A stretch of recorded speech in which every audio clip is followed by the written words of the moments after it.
Sud Radio, les clés d'une vie, Jacques Pessis. Sud Radio, les clés d'une vie, celle de mon invité. Les auditrices et les auditeurs de Sud Radio connaissent vos chroniques économiques quotidiennes le matin. Ils vont ce soir mieux connaître l'homme, celui qui professionnellement ne sait jamais économiser. Bonjour Éric Revel. Bonjour Jacques Pessis. On vous connaît sur Sud Radio. Et puis, comme vous venez de sortir un livre, Le Tirailleur inconnu, aux éditions du Lisée, je me suis dit, mais voilà l'occasion de raconter votre parcours qui est incroyable. Je suis très honoré, Jacques, je vous le dis d'entrée. Je suis très honoré de vous avoir en face de moi pour parler modestement de moi. Oh, mais on a des choses à dire, et surtout, je précise que c'est la 1300e émission aujourd'hui des clés d'une vie. C'est un Félicitations, bon anniversaire. Et voilà.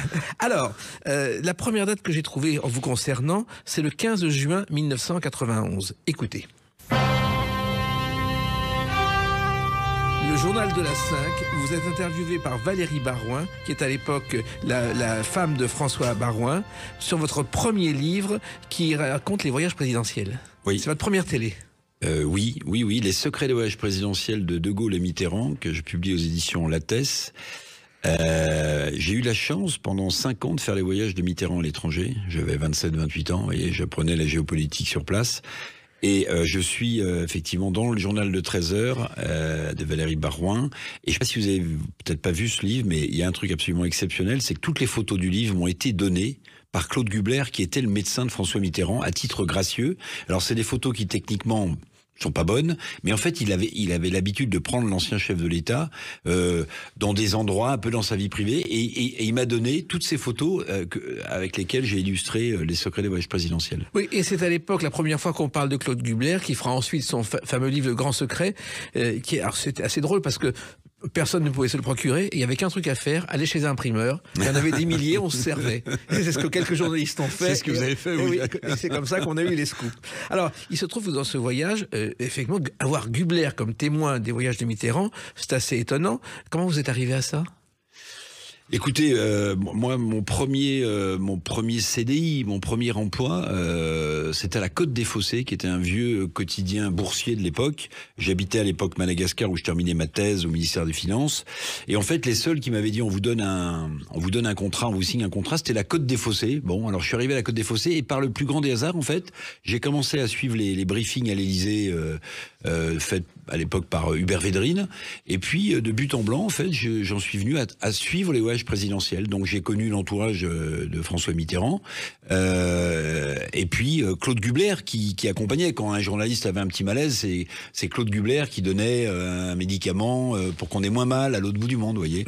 Et à propos de malaise, vous racontez avoir été le témoin un jour, enfin, Claude Gubler a raconté, un jour, dans un opéra, François Mitterrand a vu un chef d'État malade et ça l'a traumatisé.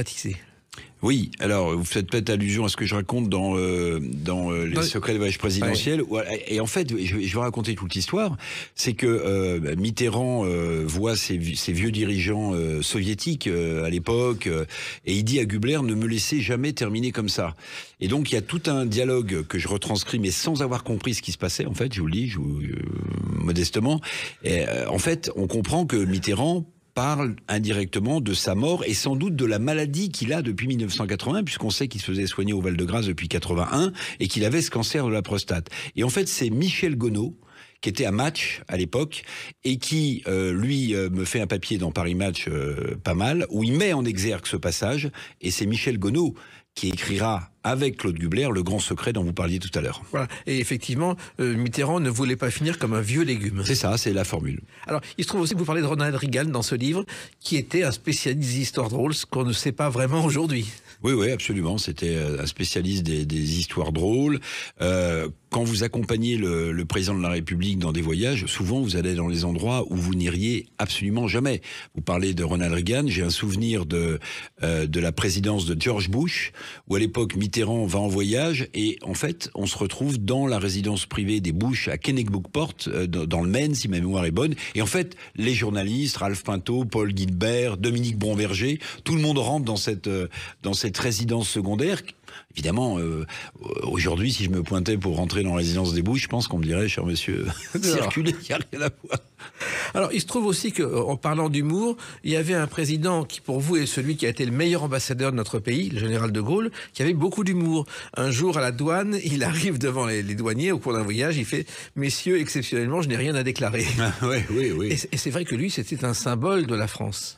Ah bah les voyages. Oui, le général de Gaulle, il a réussi finalement, même si notre pays est un grand pays en termes d'histoire, mais il a réussi à faire d'un petit pays à l'intérieur, dans le vaste monde, un grand pays à l'extérieur. Et c'est ça, à mon avis, tout le génie gaullien. Puis, puisque vous parlez d'humour des présidents de la République, si ma mémoire est bonne, c'est Catherine Ney qui me raconte un jour cette anecdote. Oui, je crois que c'est Catherine qui discute avec Chirac et les femmes. Bon, là, on aurait pu écrire des livres, hein, mon cher Jacques. Et donc il a encore toute sa tête, il est un peu vieillissant, mais il a toute sa tête. Et Catherine lui dit, mais alors, les femmes, et Chirac lui répond, oh, vous savez, moi, à mon âge, les raideurs se déplacent. C'est magnifique. Alors, le journalisme, pour vous, Éric Revel, c'est la concrétisation d'un long parcours qui a débuté à Courbevoie, où vous êtes né, dans une famille très modeste. Je crois que votre père est ouvrier mortaiseur. Oui, c'est ça. Il est fraiseur mortaiseur. Il a longtemps travaillé ensuite à Nanterre, où j'ai habité aussi en cité HLM. Ma mère gardait des enfants, oui, mais on n'était pas spécialement malheureux, mais c'est vrai que bon, on habitait en HLM, à l'époque où il y avait une mixité, sinon sociale, il y avait une mixité ethnique, mais finalement tout ça fonctionnait assez bien. J'étais au lycée Géo-Curie de Nanterre, vous voyez, j'ai fait toute ma scolarité de la 6e à la terminale à Nanterre, avec une idée en tête, être journaliste, parce que ceux qui me faisaient rêver, mon cher Jacques, c'était Blaise Cendrars, c'était Ernest Hemingway, c'était Joseph Kessel, c'était Albert Londres, l'homme qui rêvait l'Albagne. Vous voyez, c'était ces grandes aventures, partir et raconter. Et pourtant, vous vous dirigez vers l'économie et la finance. Pourquoi ? Oui, parce que alors ça c'est une très bonne question parce que souvent les psys vous disent mais suivant le secteur que vous choisissez pour y faire vos études supérieures dit beaucoup de votre personnalité. Alors bon, l'économie et la finance, parce qu'en fait je suis assez fasciné par la macroéconomie, par ces grands concepts. Je suis intéressé par l'histoire économique. Et à Nanterre, où j'ai fait une partie de mes études avant de faire ma thèse en Sorbonne, j'ai des profs aussi différents que Dominique Strauss-Kahn, que Philippe Herzog, que Denis Kessler, que Charles-Albert Michalet, que André Babot. Voilà, il y avait dans ce bâtiment G des profs d'un extraordinaire niveau qui m'ont fait apprendre et l'économie et la finance. Et ce que je savais pas, c'est qu'au début, en tout cas les premières années, quand vous étudiez l'économie, vous faites beaucoup de maths. Et là, j'étais pas un super doué en maths, ni en probabilité. Alors, vous avez quand même obtenu un DES d'économie du développement, une maîtrise d'économie internationale à Nanterre et un DEA de finance à la Sorbonne. C'est pas n'importe quoi. Voilà. Et puis ensuite, j'ai fait mon doctorat d'État en finance internationale à la Sorbonne avec Christian Morisson, qui était mon directeur de thèse, sur les accords de confirmation du FMI. Vous voyez, j'ai failli devenir haut fonctionnaire au FMI ou à l'OCDE, mais en fait, c'est pas ça qui me faisait rêver du tout. Le FMI, d'ailleurs, on n'en parlait pas autant qu'aujourd'hui, Éric Revel. Oui, alors le FMI, on en a beaucoup parlé, non seulement parce que c'était un peu la banque des pays en voie de développement, mais aussi parce que beaucoup de ces dirigeants, plusieurs d'entre eux, de Larosière à Michel Cantu, à Christine Lagarde, en fait, ont été des dirigeants français. Et c'est vrai que la politique imposée par le FMI aux pays en voie de développement était souvent critiquée. Et c'est ça que j'ai étudié. C'est pour ça que j'ai été à Madagascar pendant presque 3 ans, parce qu'en fait, une partie de ma thèse a porté sur la Grande Île. Voilà. Et il y a aussi le Cameroun, la Côte d'Ivoire, que vous avez évoqué. Alors, Christine Lagarde, puisque vous en parlez, on oublie une chose, c'est qu'à 15 ans, elle a été médaille de bronze au championnat de natation synchronisée. Absolument. Et elle a intégré l'équipe de France. Absolument. Absolument. Elle est aujourd'hui présidente de la BCE. C'est pas une économiste. D'ailleurs, elle a quelques difficultés en ce moment en interne. J'ai vu, c'est une juriste. Elle a fait une partie de ses études à Nanterre. Et pour la petite histoire, Jacques, mais peut-être que vous vouliez en parler, c'est elle qui m'a remis ma Légion d'honneur. C'est vrai. Ah oui. Ah oui. Moi, j'ai été très surpris parce que j'ai eu la Légion d'honneur, j'avais 44 ans, vous voyez. Voilà, bon, pour mon parcours républicain, m'avait-on dit, pour ma pédagogie de l'économie, puisque je suis devenu journaliste économique. Et ce soir-là, Christine Lagarde m'a fait un honneur absolument incroyable, parce que souvent, vous savez, un ministre important remet, ou comme un président de la République, un premier ministre, il remet 10 légions d'honneur en même temps, le même soir. Et elle m'a dit, je te la remettrai, tu seras tout seul ce soir-là. Et j'ai été extrêmement touché et ému. Alors justement, vous avez dit que vous auriez pu devenir haut fonctionnaire. C'était vraiment le chemin normal après tout ce que vous aviez fait, Éric Revel. Oui, alors je vais vous dire, ce qui est un peu... parfois, il y a des déclics dans la vie, il y a des... Il y a des moments qui restent gravés, et moi, mon directeur de thèse, donc Christian Morisson, était le patron du centre de développement de l'OCDE à Paris, rue Chardon-Lagache. Et parfois, quand j'allais le voir, bon, il me déchirait les pages que j'avais écrites en me disant ça ne va pas. Bon, ça c'était la rigueur des profs, mais surtout j'arpentais des couloirs dans lesquels je jetais un coup d'œil à droite et à gauche, et je voyais ces gens de l'OCDE qui devaient écrire des rapports que personne ne lirait jamais, avec au mur des dessins d'enfants qui égayaient un peu leur quotidien. Et je me suis dit non, moi je rêve d'autre chose. Et donc c'est comme ça que l'idée du journalisme est venue? Oui, alors bon, le journalisme, moi, ma grand-mère me disait, il paraît que je prenais une corde à sauter, que je commentais les étapes du Tour de France quand j'étais tout petit, ça je m'en souviens pas. Mais oui, témoigner, bouger, raconter, ça a toujours été mon moteur, oui. Et vous pensiez que vous y arriverez un jour? Alors, je venais d'un milieu, vous l'avez rappelé, Jacques, qui n'était pas un milieu... voilà, mon père me disait, mais journaliste, on connaît personne, mais qu'est-ce que tu apprends un vrai métier j'ai toujours eu à la fois de la chance, des opportunités et des gens qui ont cru en moi. Et des gens qui ont cru en moi. Je voudrais en citer une personne qui a été une des grandes plumes de l'équipe, ensuite qui a été rédacteur en chef à Automoto à TF1 à l'époque, qui s'appelle Christian Vella. Et Christian Vella m'a donné confiance en moi, m'a fait rencontrer des gens du métier. Alors ils m'ont pas dit on vous embauche parce que Monsieur Vella a dit que, mais vous voyez, quand vous avez quelqu'un que vous admirez dans la profession qui vous aide, ça vous donne de la confiance, et cette confiance m'a permis de surmonter des obstacles. Voilà. Et il y a eu justement d'autres opportunités, et il y en a une qui est liée à une date, le 16 septembre 1983. À tout de suite sur Sud Radio avec Éric Revel. Sud Radio, les clés d'une vie, Jacques Pessis. Sud Radio, les clés d'une vie. Mon invité Éric Revel, que vous connaissez bien le matin sur Sud Radio, et qui exceptionnellement est ce soir au micro des clés d'une vie, dont c'est la 1300e, c'est quand même. Vous publiez Le Tirailleur inconnu, un roman qu'on va évoquer longuement tout à l'heure aux éditions du Lycée. On a évoqué les débuts de votre parcours, peu connu des auditeurs, et le 16 septembre 83, c'est la première émission diffusée sur Radio Nostalgie. Et donc, Radio Nostalgie, vraiment, vous en êtes presque l'un des fondateurs avec Pierre Alberti. Oui, avec Pierre Alberti, avec Albert Cohen, qui avec Dovatia a monté toutes ces grandes comédies musicales. L'aventure de Nostalgie commence à l'époque de l'explosion des radios libres. Je travaille pour une petite radio qui s'appelle Radio Clémentine, qui est soutenue par des mairies de gauche dans les Yvelines. Et il y a un monsieur qui arrive de Lyon, qui s'appelle Pierre Alberti, et qui cherche une fréquence. Il tombe sur la fréquence de Nostalgie, de Radio Clémentine, et en fait il a un concept que je trouve absolument génial d'entrée. Il nous explique que en fait la nostalgie c'est un concept inépuisable. Ce que vous écoutez aujourd'hui quand vous avez 20 ans, vous souhaitez l'écouter dans 20 ans ou dans 30 ans, c'est le concept de nostalgie. Donc ça commence à Lyon, puis à Paris, et puis ça se développe un peu partout en France, parce qu'au moment des radios libres, seules les radios qui sont en réseau vont survivre. Et je fais une émission, je ne sais pas si c'est celle-là. Sans parti pris. Sans parti pris, alors ça c'est fantastique. Alors, sans parti pris, c'est un peu avant la lettre qu'avez-vous fait de vos 20 ans. C'est-à-dire que je prenais un homme politique ou une femme politique, et tout le monde venait, absolument tout le monde est venu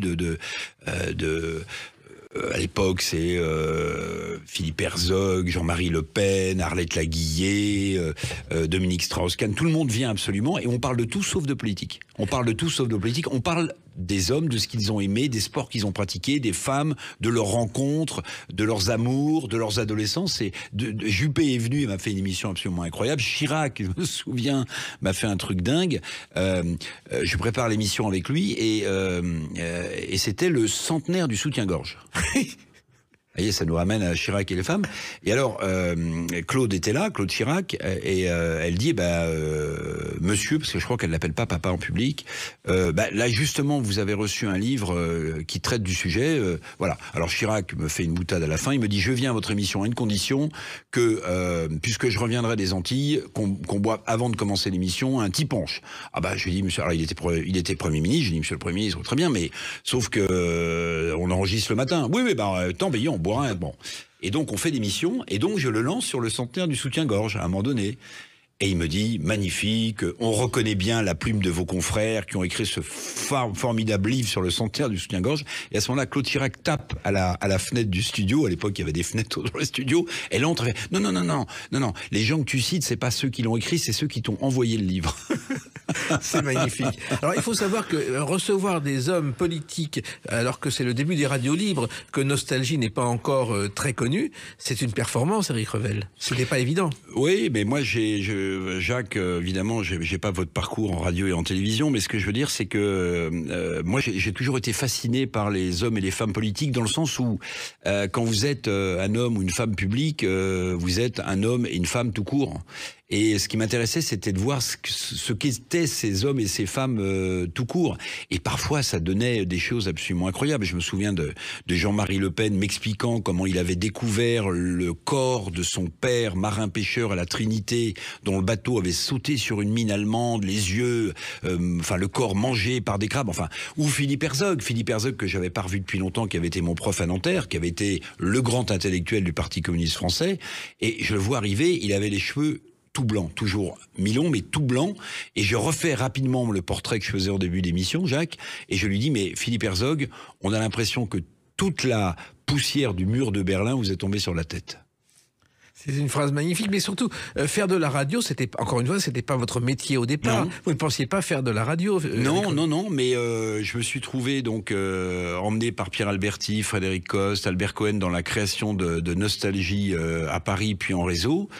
Et j'ai proposé cette émission que j'enregistrais, qui était diffusée le dimanche, et c'était absolument stupéfiant, parce que j'en étais moi-même le premier étonné. Vous, Jacques, vous n'avez pas de difficulté à faire venir les gens, mais tout le monde venait. Je me souviens d'avoir enregistré une émission avec Jacques Chaban-Delmas. J'arrive en retard, je dis à la demoiselle du standard, mais vous n'avez pas vu un monsieur qui... Non, j'ai vu personne. Et en fait, il était assis...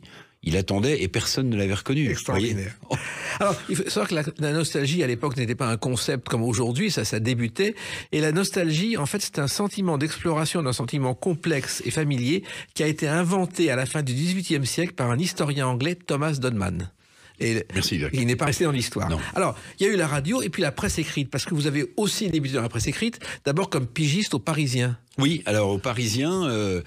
Donc pigiste au Parisien. Alors deux anecdotes. D'abord au début, je faisais la météo au Parisien. Vous voyez, il y avait une dernière page où il y avait une carte de France et où je mettais les nuages, les températures que m'envoyait l'AFP.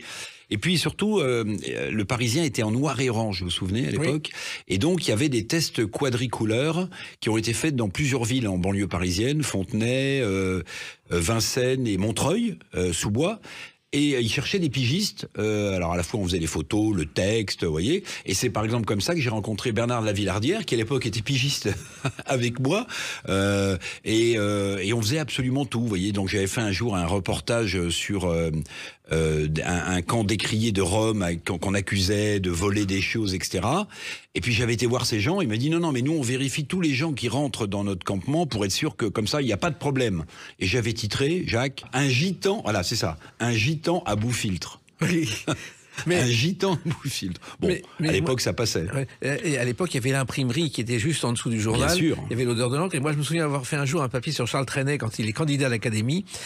Une fleur bleue chez les habits verts. Je suis arrivé par hasard à l'imprimerie et ils avaient titré une peur bleue chez les habits verts. Ils n'avaient pas vu la coquille.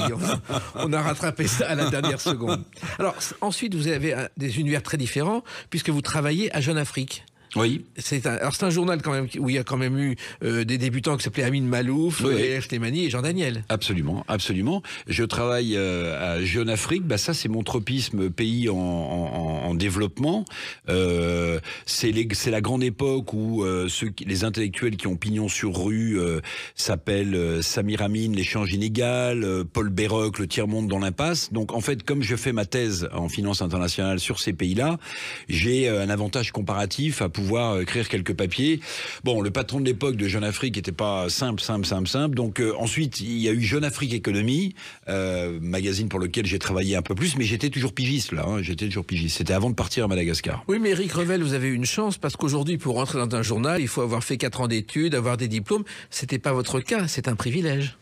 Oui. Enfin, je m'étais dit, puisque vous m'avez posé la question, pourquoi on fait de longues études économiques comme vous avez fait, je m'étais dit, si je veux être journaliste économique, peut-être qu'on prendra plus au sérieux si j'ai amassé quelques... Oui, mais vous n'avez pas fait d'école de journalisme. Ah non, pas du tout. Ah non, j'ai même été refoulé du CFJ, puisque j'étais admissible à l'écrit, qu'on passait aux arts et métiers à l'époque, mais malheureusement, à l'oral, j'ai été recalé par quelqu'un qui ne devait pas partager toute ma façon de hiérarchiser l'information. Et quand on pense que Philippe Bouvard a été viré en disant ne fera jamais de journalisme, c'est un compliment. Alors, il y a aussi une chanson qui est liée à ce pays, à cette île dont vous avez parlé.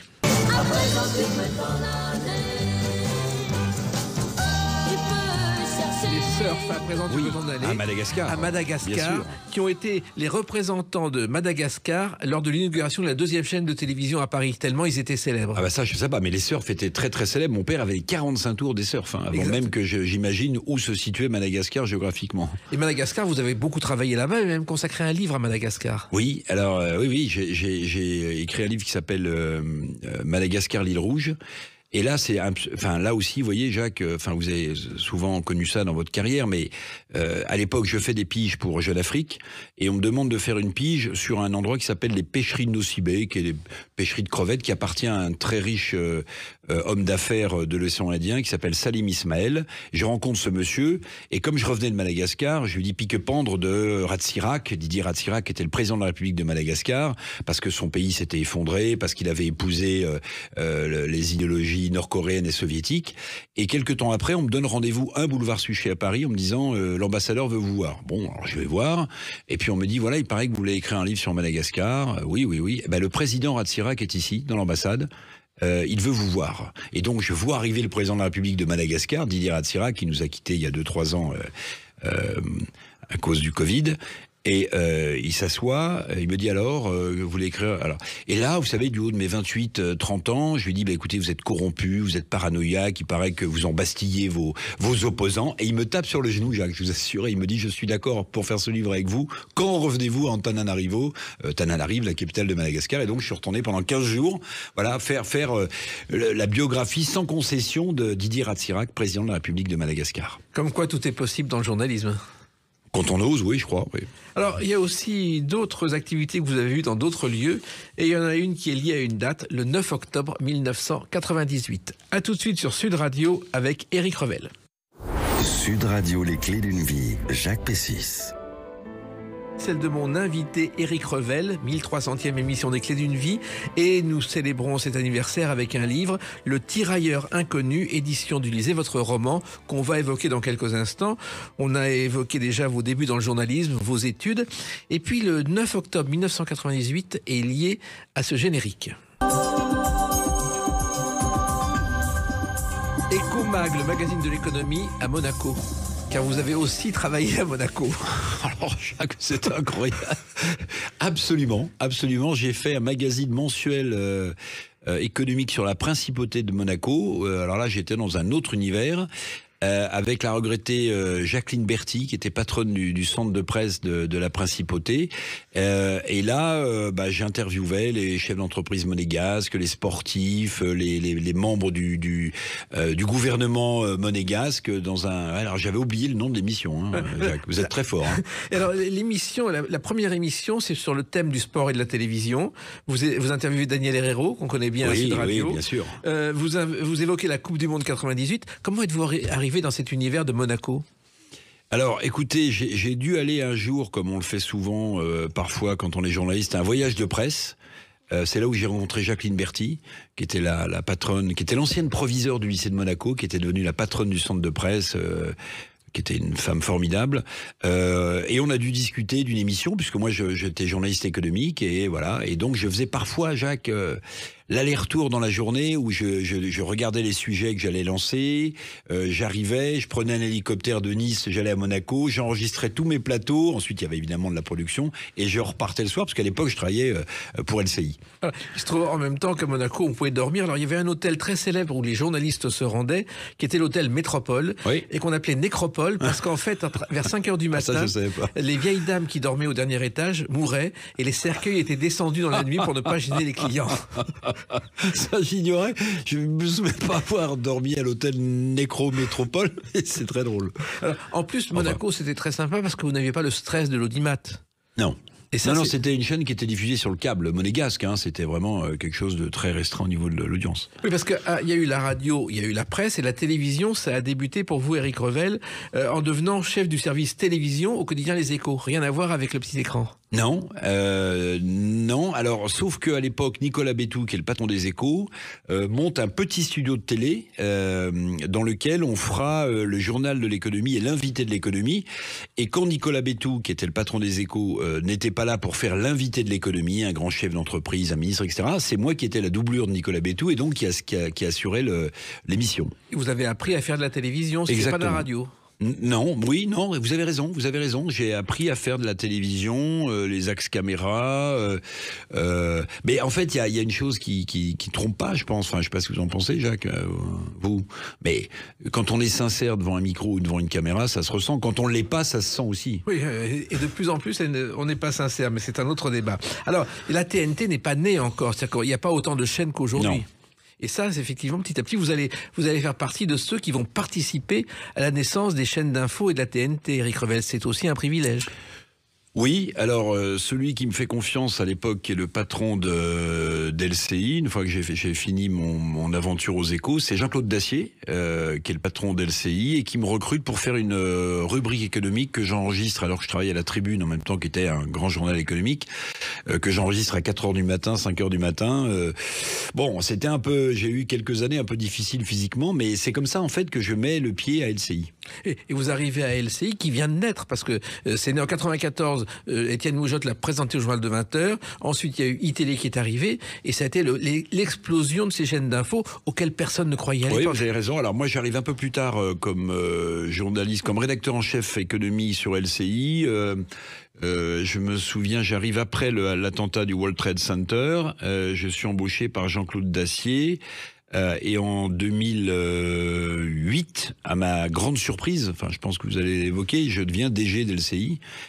Et là, pour moi, c'est un saut managérial, professionnel différent. Hein. Alors, il se trouve que LCI, au départ, il y a des jeunes qui sont là avec vous. Vous êtes un peu le parrain, le père de ces jeunes, parce qu'il n'y a pas de journalistes confirmés sur ces chaînes. Oui, enfin, c'est Jean-Claude Dacier et Étienne Moujotte qui, en fait, font les premiers recrutements casting. Mais c'est vrai qu'ensuite, moi, j'ai embauché des gens qui présentent actuellement des journaux sur les grandes chaînes de télévision, à TF1 ou d'autres. Le recrutement, le casting des journalistes femmes ou hommes, c'est un savant dosage entre, vous le savez, Jacques, entre prendre la lumière, avoir une voix, être crédible dans ce qu'on dit.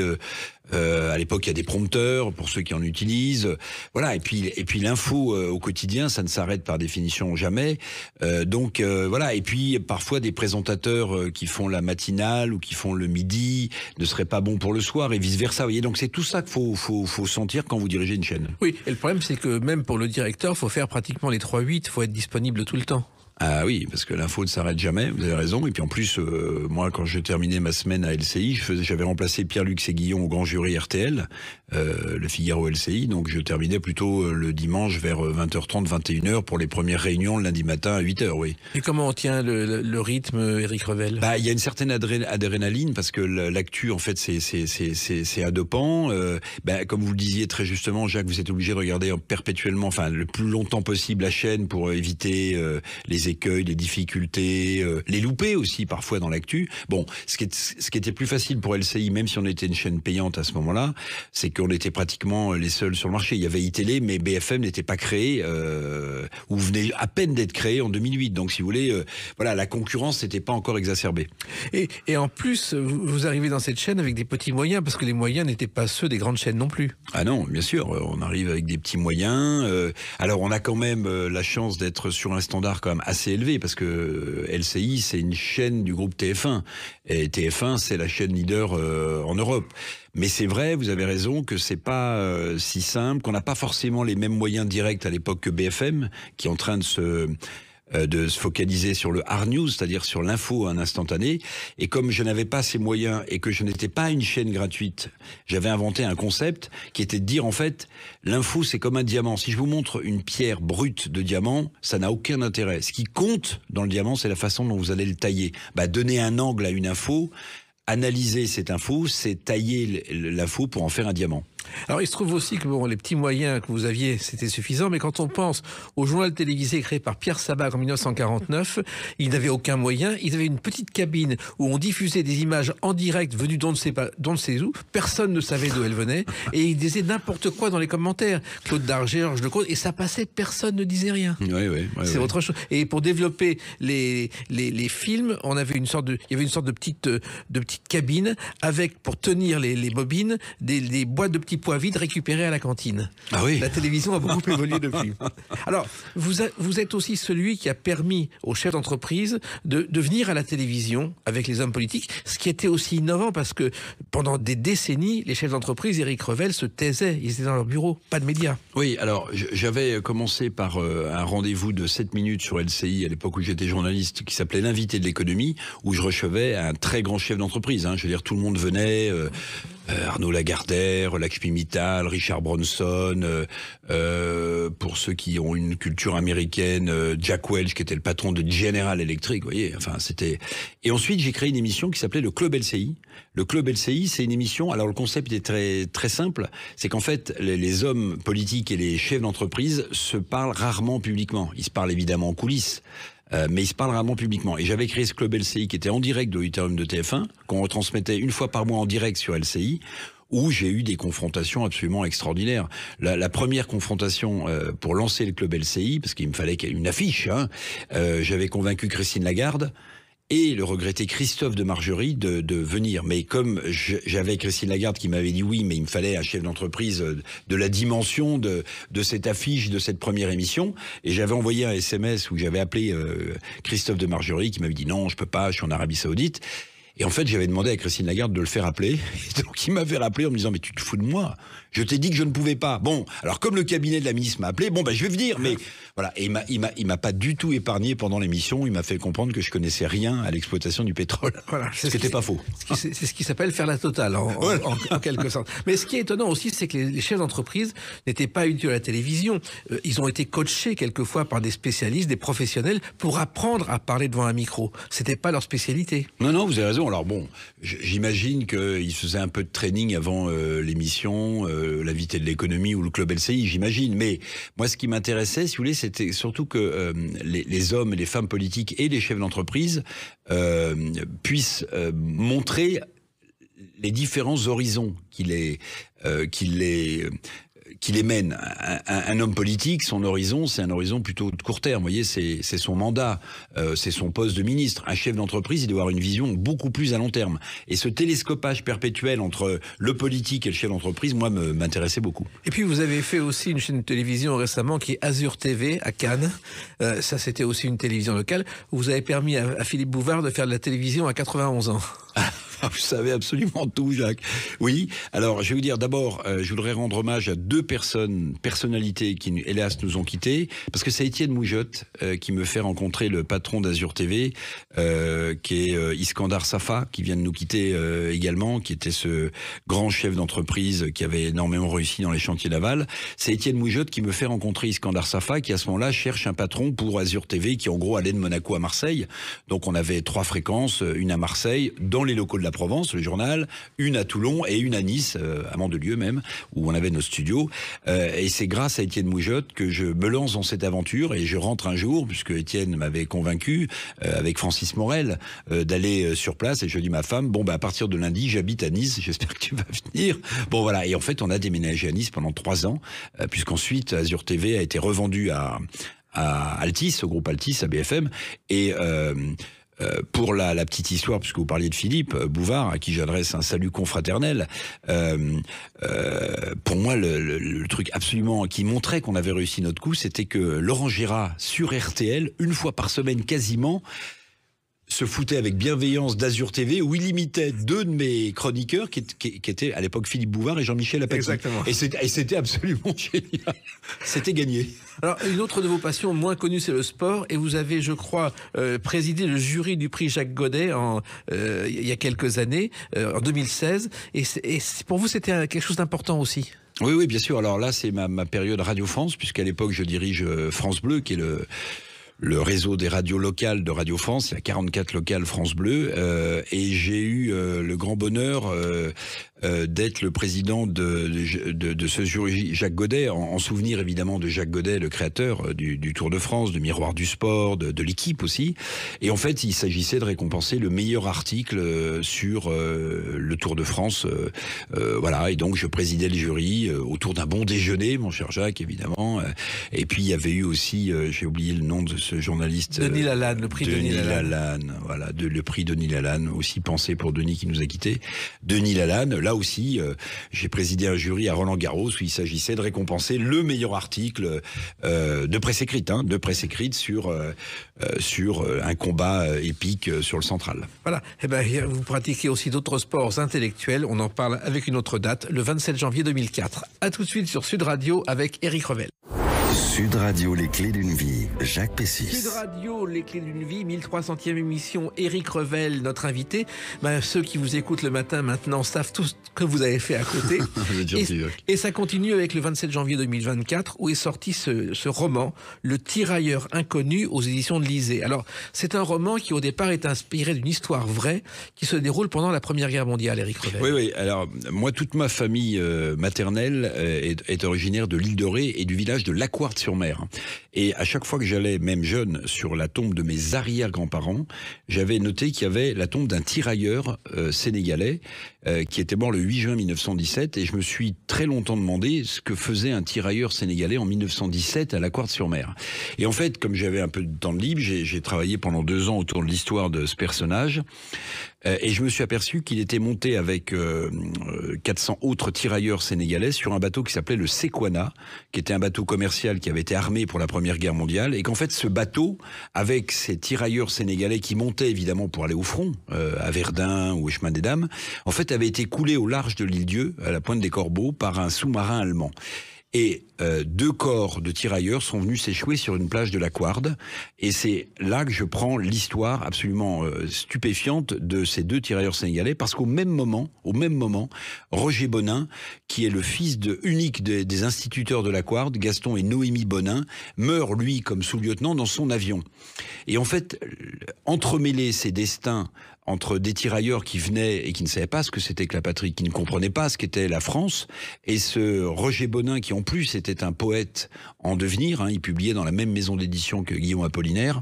Ces destins croisés m'ont inspiré ces 200 pages que vous commentez, mon cher Jacques. Alors, il se trouve que les tirailleurs sénégalais, on ne sait pas toujours ce que c'est. Certains venaient du Sénégal car c'était les premiers, mais pas seulement. Non. Et d'ailleurs, ils protégeaient les soldats, ils protégeaient les bagnards qui allaient à Cayenne. Ils absolument, avaient des missions qui partaient. Absolument. Et alors, au début, j'ai même pensé, Jacques, qu'il y avait effectivement un détachement de tirailleurs sénégalais qui protégeait les bagnards qui allaient à Cayenne, mais qui partaient de Saint-Martin-de-Ré, c'est-à-dire le village à côté de Laquarte. Et j'ai pensé qu'en fait, Nogaï Luboudo, qui est ce tirailleur sénégalais, qui était à l'époque, il était de Haute-Volta, il n'y avait pas de Burkina Faso, on parlait du Soudan français aussi. J'ai pensé qu'il faisait partie de ce détachement, mais pas du tout en fait.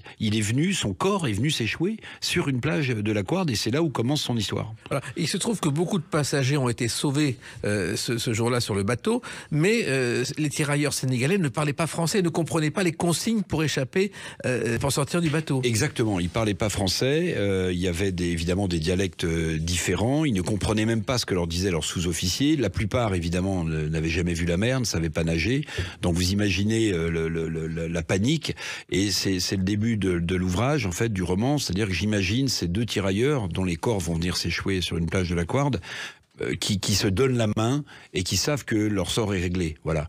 Et en fait, j'ai voulu leur redonner de la voix, de l'existence, parce que Roger Bonin, le sous-lieutenant, lui, il a été enterré avec, j'allais dire, les honneurs. Et il faut savoir aussi que Gaston et Noémie Bonin, tout ça est vrai, Jacques, les 2 instituteurs perdent leur fils unique. Et ils demandent au maire de Laquarte, ils vont donner des parcelles de terrain, de construire un monument aux morts dont le premier nom sera celui de Roger Bonin, le sous-lieutenant mort. Et l'une des conclusions de ce roman, bon, il y a plein de choses, mais c'est de s'interroger pourquoi est-ce que les tirailleurs qui venaient de Haute-Volta, qui venaient du Soudan français, qui sont morts pour la France finalement. Sans l'avoir connu, sans avoir mis, non pas eux aussi leur nom sur les monuments aux morts. Oui, parce qu'il y a une simple inscription avec un des noms et même pas les deux noms, car le deuxième nom était un mystère pendant des années. Absolument, Jacques, absolument. C'est Michel Pelletier, qui est l'historien de l'Aquard, qui a donné une identité au deuxième tirailleur, parce que pendant très longtemps, effectivement, il y avait qu'un nom sur la tombe, celui de Noga, et le deuxième, c'est Driss Sacco, qui a été identifié il y a un an, grâce à sa plaque de soldat. On a donné un nom au deuxième tirailleur de l'Aquard. Alors, ce qui est étonnant, c'est que tout de suite, bien dans ce petit village, le conseil municipal s'est réuni et on s'est retrouvé face à des problèmes dignes de Clochemerle ou de Don Camillo. Qu'est-ce qu'on allait faire de ces deux corps ?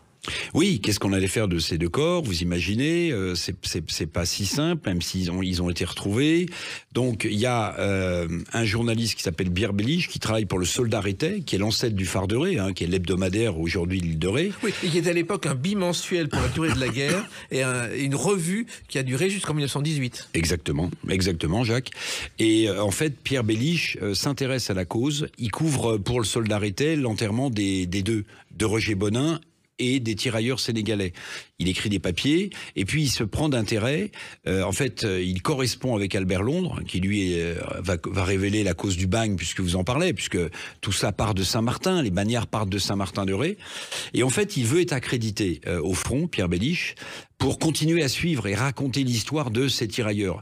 Il était originaire d'à côté de Reims.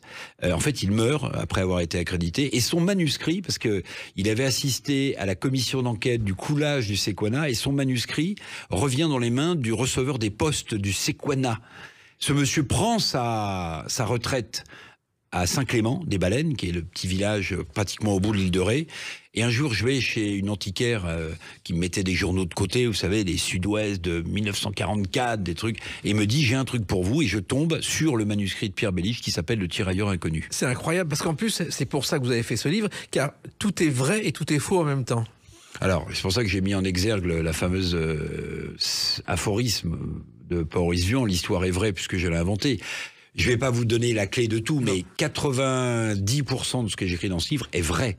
C'est-à-dire que Roger Bonin, c'est-à-dire que les deux tirailleurs, c'est-à-dire que même les personnages, je mets en scène mon arrière-grande-tante, Gabrielle Lefort, que j'ai bien connue, qui a été mariée 3 mois, Jacques. Son mari est parti à la guerre, sur le front de l'Est. On n'a jamais retrouvé le corps. Elle ne s'est jamais remariée, Gabrielle Lefort. Et j'imagine la scène au moment où elle prend congé de son mari et où Pierre Béliche assiste en se disant « Mais que fait ce jeune homme ici ? Il devrait être au front. » Et en fait, c'est une scène d'adieu. Mon arrière-grande-tante dit au revoir à Aristide Lefort, qu'elle n'aura connu que 3 mois.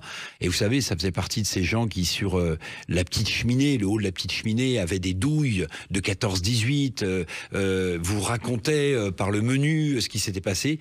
Et Gabrielle ne s'est jamais remariée. Elle est morte à 95-96 ans et elle a été mariée 3 mois. Et il se trouve aussi que vous racontez ces histoires parce que vous les connaissez. Je crois même que vous avez acheté une maison dans la rue où votre mère avait acheté une maison. Alors, ma grand-mère, absolument. Oui, absolument. Moi, j'ai souvent été à l'Aquard en vacances. Et là, je me suis dit, c'est un signe de la Providence. Parce que, c'est pas simple d'acheter une maison. J'avais jeté mon dévolu sur une autre maison qui nous a échappé. Et finalement, la maison que j'ai achetée, oui, Jacques, vous êtes bien renseigné, elle est quasiment en face de la maison de ma grand-mère, Raymond Turbet. Mon grand-père s'appelait Maurice Turbet, où j'ai passé des tas de vacances, où je travaillais même l'été à l'Aquard. J'étais déballeur sur le marché.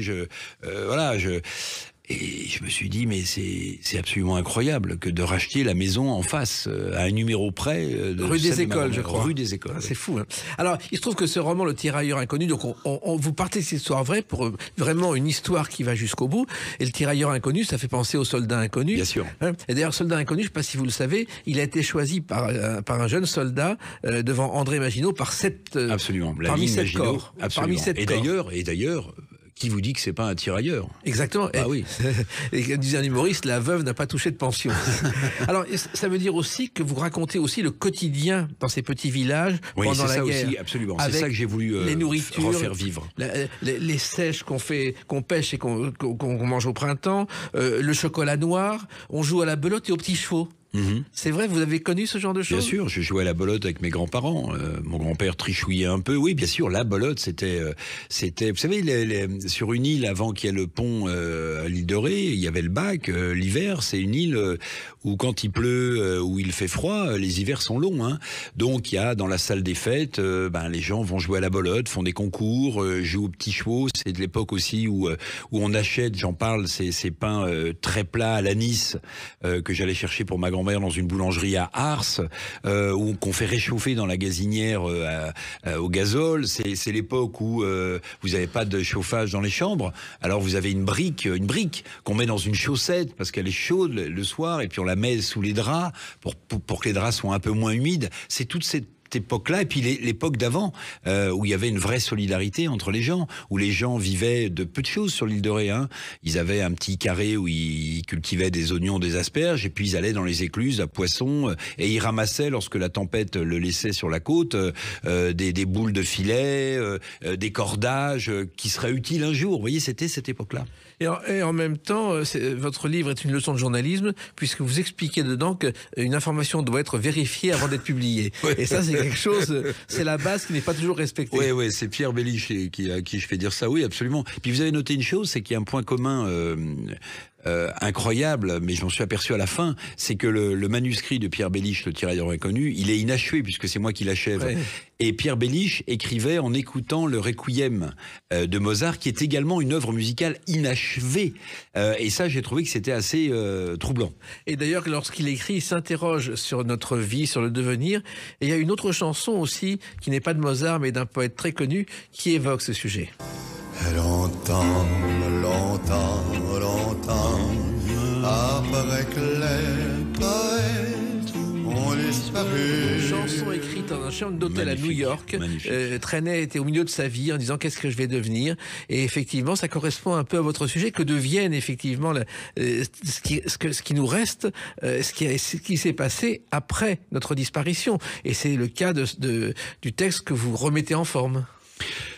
Oui, c'est parfois la vie vous réserve de drôles de surprises. Alors moi, je pars du principe, peut-être pour avoir moins peur pour l'au-delà, que il n'y a pas vraiment de hasard, que la Providence veille sur un certain nombre de moments, de vie, de rencontres. Vous voyez, on peut se dire j'ai pas de chance ou j'ai de la chance, j'ai des bons souvenirs ou j'en ai des mauvais, mais en fait, je pense qu'il y a quelque chose qui nous échappe. Enfin, c'est ma conviction. Hein. Vous parliez de cette maison. Enfin, j'avais aucune chance de la trouver en face de celle de ma grand-mère. Mais en fait, je me rends compte que dans ce livre, je parle beaucoup de la mort. Je parle beaucoup de la mort.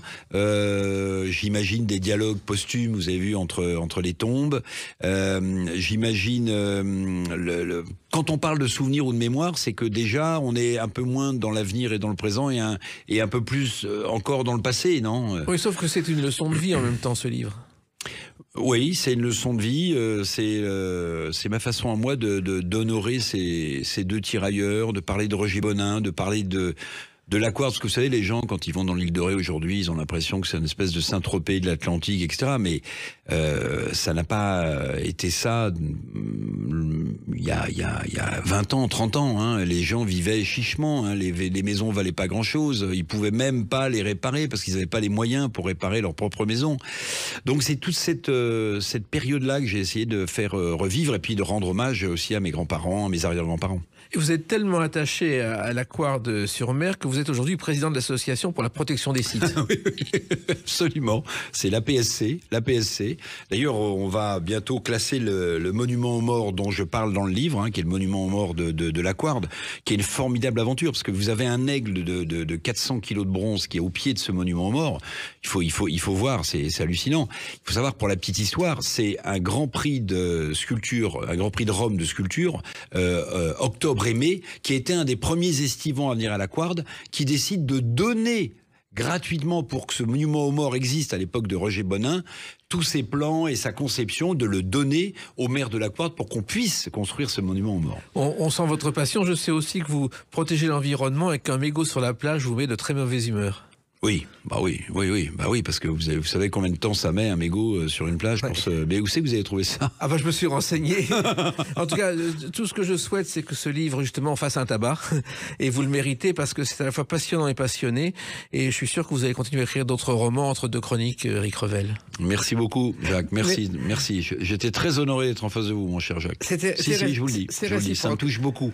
Je vais l'enregistrer, je vais la garder pour les générations futures. Exactement. Sur YouTube, comme toutes les émissions des Clés d'une vie, YouTube, nous avons maintenant près de 900 000 abonnés. Le Tirailleur inconnu, c'est aux éditions de Lisey. Éric Revel, merci. Et puis à très vite sur l'antenne de Sud Radio. Merci mille fois, Jacques. Les Clés d'une vie, c'est terminé pour aujourd'hui. On se retrouve bientôt. Restez fidèles à l'écoute de Sud Radio.